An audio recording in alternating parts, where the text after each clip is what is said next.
Shalom, selamat pagi Bapak, Ibu, dan saudara-saudari sekalian. Bersyukur untuk hari yang luar biasa. Mari kita berdoa untuk menyiapkan mendengar renungan firman Tuhan. Selamat pagi Bapa di surga, kami bersyukur untuk penyertaan Tuhan sepanjang malam hingga pagi hari ini kami bangun dengan tubuh yang sehat. Kami siap menerima berkat yang baru. Jadikan hati kami tanah yang subur, yang siap ditabur benih firman Tuhan, hingga firman-Mu berakar kuat di dalam hati dan pikiran kami. Firman-Mu adalah pelita bagi hidup kami. Dalam nama Yesus kami berdoa. Amin. Tema kita pagi hari ini, orang tua seperti helikopter. Amsal 13 ayat 13 sampai 16. Siapa meremehkan firman, ia akan menanggung akibatnya. Tetapi siapa taat kepada perintah akan menerima balasan. Ajaran orang bijak adalah sumber kehidupan, sehingga orang terhindar dari jerat-jerat maut. Akal budi yang baik mendatangkan karunia, tetapi jalan pengkhianat mencelakakan mereka. Orang cerdik bertindak dengan pengetahuan, tetapi orang bebal membeberkan kebodohan. Helikopter itu unik. Pesawat helikopter bisa terbang lurus ke atas, terbang diam, dan berbelok ke arah yang berbeda-beda.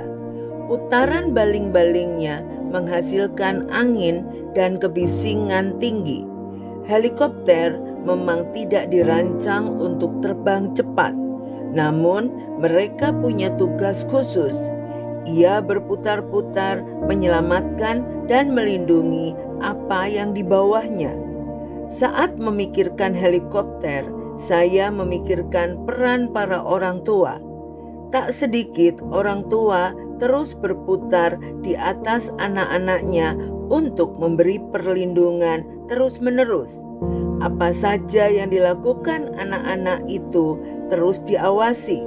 Mereka tidak ingin melihat anak-anak itu jatuh dan terluka.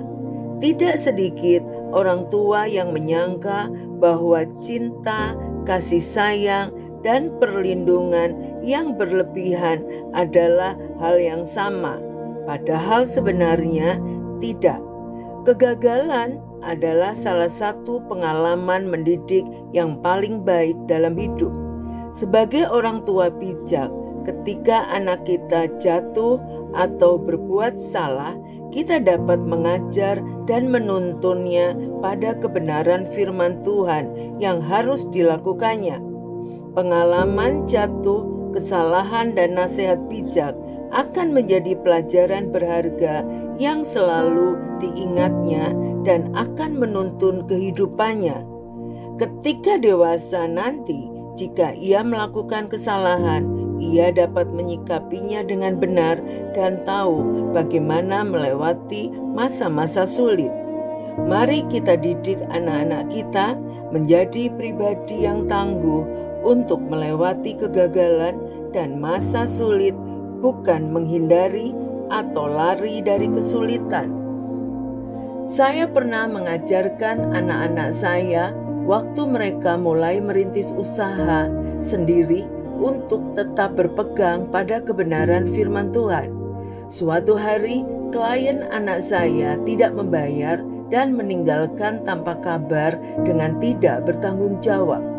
Meskipun sudah dihubungi berkali-kali, anak-anak sempat merasa kesal. Saya berkata, ampuni klien tersebut, doakan, berkati dia, dan ikhlaskan saja. Tuhan bisa mengganti kerugian anak-anak saya. Ternyata benar, Tuhan mengirimkan klien-klien lain dan memberkati usaha anak-anak saya. 1 tahun berlalu, tiba-tiba klien yang belum membayar dulu japri anak saya, minta maaf dan melunasinya. Tuhan Yesus selalu baik. Jika selalu dilindungi dan dimanja, seorang anak tidak pernah belajar bagaimana melewati masa-masa sulitnya di kemudian hari. Mari kita berdoa. Terima kasih Bapa di surga untuk prinsip firman Tuhan pada pagi hari ini. Biarlah dalam menghadapi segala masa sulit, kami mau terus mengandalkan firman Tuhan.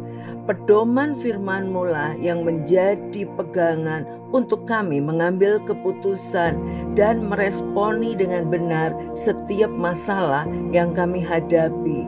Biarlah kami para orang tua mendidik anak-anak kami juga dengan prinsip firman Tuhan yang luar biasa. Dalam nama Tuhan Yesus kami berdoa dan mengucap syukur. Amin. Tuhan Yesus memberkati.